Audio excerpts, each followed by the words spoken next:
नमस्कार, India Republic में हम आपका बहुत बहुत स्वागत करते हैं। बड़ी खबर इस वक्त उत्तर प्रदेश से आ रही है, जहां उत्तर प्रदेश के मुख्यमंत्री योगी आदित्यनाथ ने विपक्ष को आड़े हाथों लेते हुए कहा है कि जहां एक और गरीब प्रसन्न और प्रफुल्लित है, वहीं दूसरी ओर प्रधानमंत्री नरेंद्र मोदी ने वैश्विक बीमारी से सभी नागरिकों को बचाया है। विपक्ष पर निशाना साधते हुए कहा, जिन्हें गरीब के चेहरे पर खुशी अच्छी नहीं लगती, जिन्हें देश और प्रदेश की समृद्धि अच्छी नहीं लगती, उन लोगों ने अनर्गल प्रलाप करने शुरू कर दिए हैं, साजिशें रचनी शुरू कर दी हैं। जब हम केंद्र सरकार की मदद से प्रवासी मजदूरों को उनके घर पहुंचा रहे थे, तो यही लोग स्कूटर, ट्रकों के नंबर देकर षड्यंत्र रच रहे थे, और यह षड्यंत्र अभी भी बंद नहीं हुए हैं।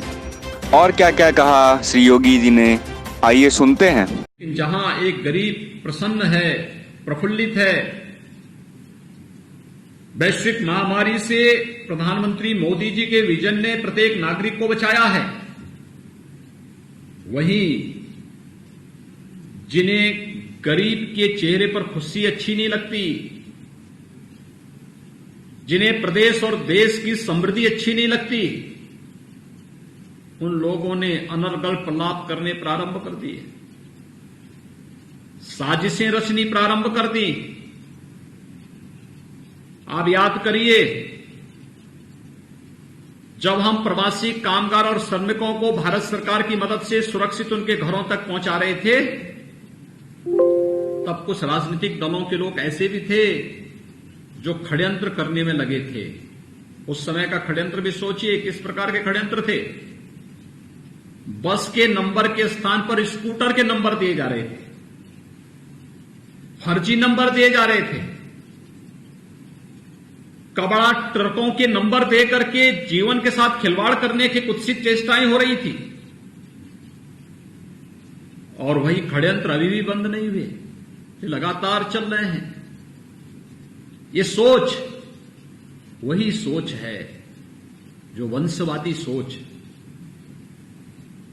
ये वही सोच है, वंशवादी सोच, भ्रष्टाचार को अपना एकाधिकार समझने वाली सोच, लोकतंत्र के गला को घोंटने वाली सोच, और भाई भतीजे के नाम पर, बात के नाम पर पूरी सामाजिक ताने बाने को छिन्न भिन्न करने वाली सोच।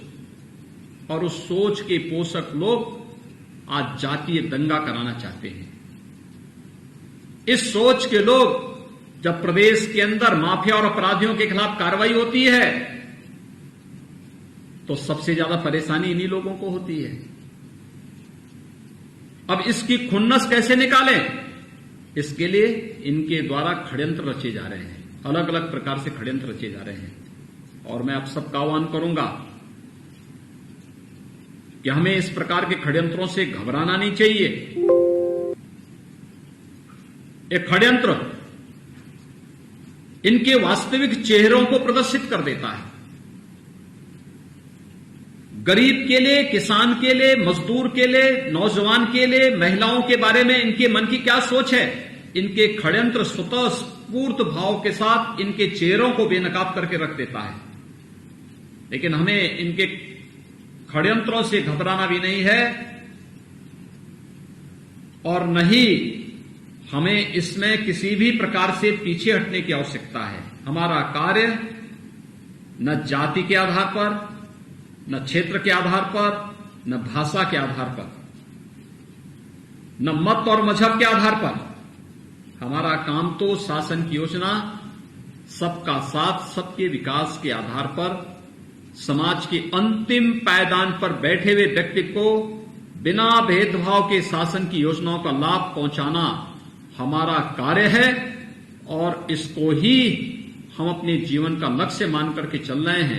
और उस सोच के पोषक लोग आज जातीय दंगा कराना चाहते हैं। इस सोच के लोग, जब प्रदेश के अंदर माफिया और अपराधियों के खिलाफ कार्रवाई होती है, तो सबसे ज्यादा परेशानी इन्हीं लोगों को होती है। अब इसकी खुन्नस कैसे निकालें, इसके लिए इनके द्वारा षड्यंत्र रचे जा रहे हैं, अलग अलग प्रकार से षड्यंत्र रचे जा रहे हैं। और मैं आप सबका आह्वान करूंगा कि हमें इस प्रकार के षड्यंत्रों से घबराना नहीं चाहिए। एक षड्यंत्र इनके वास्तविक चेहरों को प्रदर्शित कर देता है। गरीब के लिए, किसान के लिए, मजदूर के लिए, नौजवान के लिए, महिलाओं के बारे में इनके मन की क्या सोच है, इनके षड्यंत्र स्वतः स्फूर्त भाव के साथ इनके चेहरों को बेनकाब करके रख देता है। लेकिन हमें इनके षड्यंत्रों से घबराना भी नहीं है